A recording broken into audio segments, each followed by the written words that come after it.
Guys, is it over already? Liverpool are 5 points clear at the top of the Premier League already. And let's be fair, it kind of feels like they haven't even got going yet. It really does. The last game, the Merseyside derby, which, was always going to be a tough game with the sort of resurgence of David Moyes' Blues. They're feeling good. They've got Grealish. The vibes are up. They won again, despite conceding a goal like they always seem to do at the moment.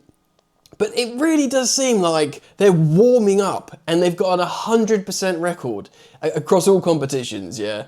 And it's ominous, it's dark, it's frightening, and it's quite frankly disappointing if you're not a Scouser or a Liverpool fan. I mean, the fact how they've broken the British transfer record in football twice for the likes of Florian Wirtz and Alexander Isak, and they both started on the bench in the Merseyside derby. Two players that will make Liverpool a lot better.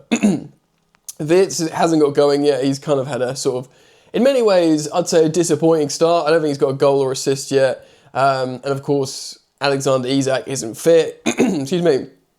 He had no pre-season because of the whole transfer saga. And here we are. So I want to speak about it today a little bit. Welcome back, guys, to Football Yannick, my YouTube channel where I discuss football stuff every day, every single day. And I'm back here to talk about the ominous nature of the title race and where I think things will go. Anyway, so thank you for joining me. Just a quick bit of housework. If you want to support the content, that would be most welcome. You just like and subscribe or drop hype points. It's a new feature on YouTube. If you want to, donate some of your hype points to me to try and help me get over that 20,000 subscriber line, that'd be great. Because, I just don't know why. This is a passion project for me, this channel, but it's just optics, isn't it? You create targets in your head. In my head, I'm like, yeah, I'll get the second channel to 20,000 subs and I'll be really happy with that. And then you just see what happens from there. Cool. So yeah, man, look, the Premier League title race, Liverpool for me are such an intriguing, a confusing team. Of course, Arne Slot's been there well over a year now. He's in his second season. And they won the Premier League last campaign comfortably. I think it was by 10 points, and I think it was about 10 points? Thereabouts. It could have been more had they needed it to be. They took their foot off the gas a little bit because they knew no one was catching them. But there was this constant, underlying narrative, certainly from the beginning of last season, that sort of went away for different people at different times of, you're like, yeah, but how good are they? And they haven't really been tested yet. And, they do look vulnerable. And I swear, obviously they're the best and they're so good, but they're still this vibe that still exists for Arne Slot's Liverpool. And then watching them this season has just reaffirmed it. Yeah, they're winning. And yeah, they've got a 100% record. And yeah, they'll win the league, obviously. But how good are they? Are they really that good? Obviously, it's a paradox. And let me explain myself a little bit further. In case I sorry, I've got hay fever, so I keep clearing my throat. In case I endure the wrath of any angry Liverpool fan. Deserved league champions, yada yada yada. And as unsavoury as it is of all the spending, and I'm a Chelsea fan, I know, glass houses and all that. They did sell a lot and they had money to spend, whatever. But I'm really mindful to be they're not good. But what I mean is when you look at Guardiola's insane period of winning, the Formidables, and I hate that freaking name, it's so wanky, or the treble winners. I think actually, while we're using their titles, the Centurions, when they got to 100 points, that was undeniable, just dominance, clearly this machine that the rest of the league couldn't deal with. Do you know what I mean? Just absolutely couldn't deal with. In the same way, there was like a relentless, probably due to longevity and constantly winning, Ferguson's United. They just had this air of inevitability about them. Jose Mourinho's Chelsea at Chelsea when he won the first 2 titles, it was just like this, Chelsea, just you can't score goals against them, you can't beat them, they're just too good, they're too robust, they've figured it out. Do you know what I mean? These are like the super great, and obviously you could say Arsenal's Invincibles, whatever. All these sides that you're like, well, clearly they're just these machines. I'm not looking at, it's so hard to look at Liverpool and think of that. So it's kind of feels paradoxical because I'm not saying, oh, they're really lucky and they're not, worthy of success, because they are, because they've got it. Do you know what I mean? There's just this, I don't know, I look at them and I think, I watch them play football games and I don't go, oh my God, look at this relentless, unbreakable football machine, like I have other title winners. And maybe I just don't understand it tactically as well, because I am really interested in tactics. The robustness of the Mourinho's Chelsea, the sort of Rubik's Cube recycling possession of like the classic Guardiola City side. Of course, he's changed tactics radically now. Do you know what I mean? But like, it's so clear to see. Or even Jurgen Klopp, of course, he had that sort of Gegenpress heavy metal football, very, very heavy on the flanks. I've said this many times across different YouTube channels, but Jurgen Klopp's Liverpool was so width dependent on productivity. You had Robertson and Trent, obviously, and then obviously Mane and Salah getting the majority of your productivity down the flanks, and then the midfield was just heavily utilised for functionality and pressing, and you didn't get loads of goals from like Ronaldo or Henderson or Fabinho. Do you know what I mean? It was just real sort of functionality, and indeed Roberto Firmino, Bobby Firmino up top, the quintessential false 9. He sort of was a facilitator, much like he did get the odd goal and loads of assists. But he was still like a facilitator in that central part of the pitch, and all that productivity came down the flanks. It was really like, it was really noticeable, the style, do you know what I mean?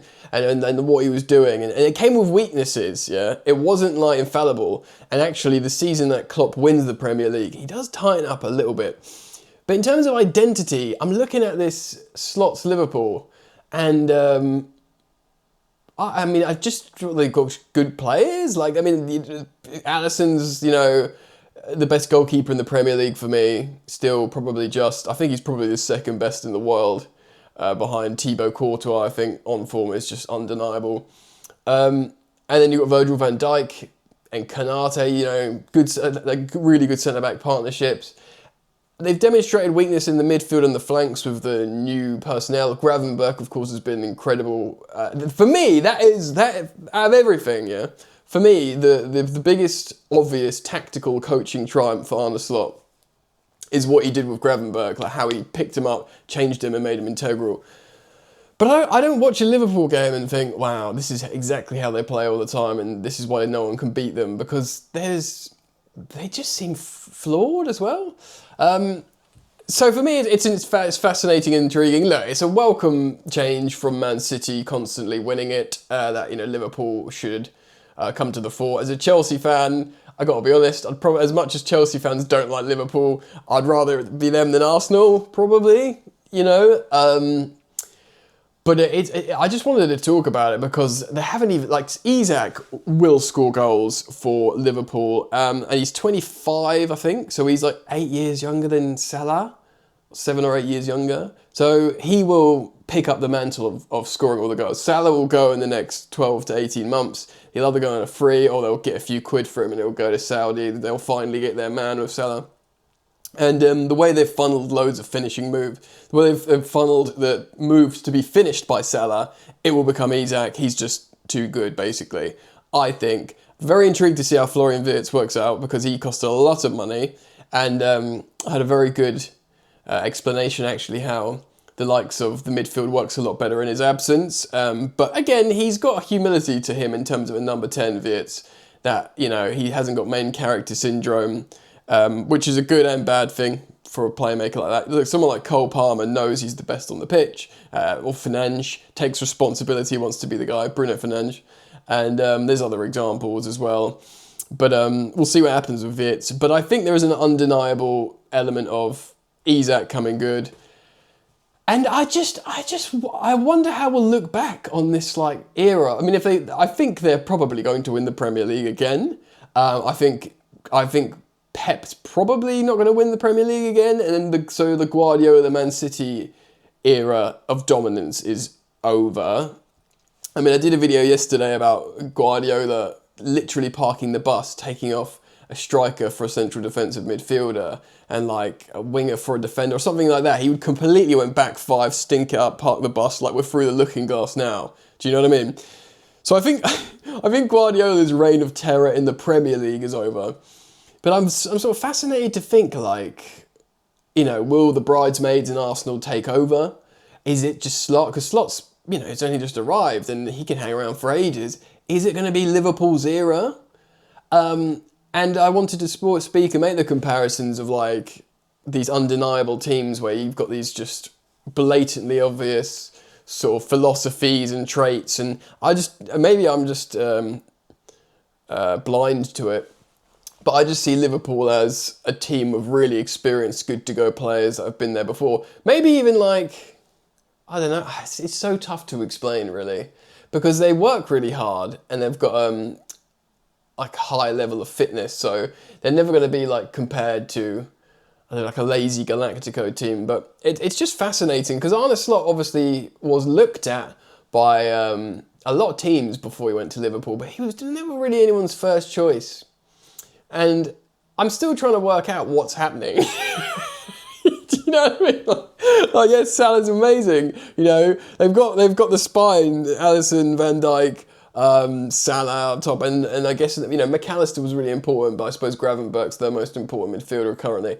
So they've got this spine, but I don't know. Like I'm trying to work out how long this is going to go on for, because I did look at, you know, Trent leaving was meant to be a massive problem, and apparently not.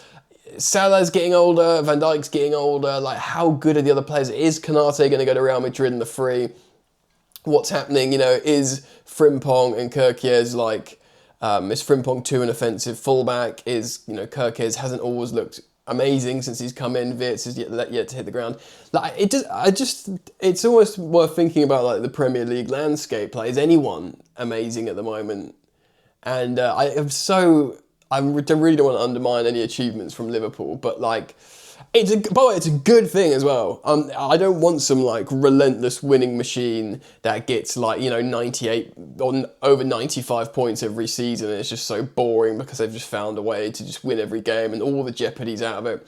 In fact, Liverpool winning like this, it makes football more exciting. The way they, you know, always concede after going ahead or whatever, and there's a bit of jeopardy. That's what people want for a spectacle. But it just makes it very hard to like, you know, like to analyse them and go, they're this, they do this every time, and this is what's happening, this is why they're good, and this is why they will be good, and this is why it's going to be an era of dominance for Arne Slot. Fascinating though. Because again, like, I am expecting them. I'm expecting them to win the Premier League comfortably. This is why I'll leave you with this. This is why I kind of think it's paradoxical in my head why I can't work it out yet. Because I'm expecting them to comfortably win the Premier League this season, like they did last season. Maybe even by an even bigger points gap. But at the same time, like, I wouldn't be surprised if, you know, they get found out a little bit and their luck goes and they finish third or fourth. So like, yeah, it's early doors in the Premier League. It's only been 5 games, but I'm kind of extending this to the whole of last season of Slot's, you know, deservedly triumphant title win. But it's just such an intriguing team that I haven't worked out, but maybe that's just me. Anyway, this is what I do on the channel. I talk about how I feel and what I'm thinking. So let me know your thoughts. Thank you for liking and subscribing. I hope to see you back here soon. Peace.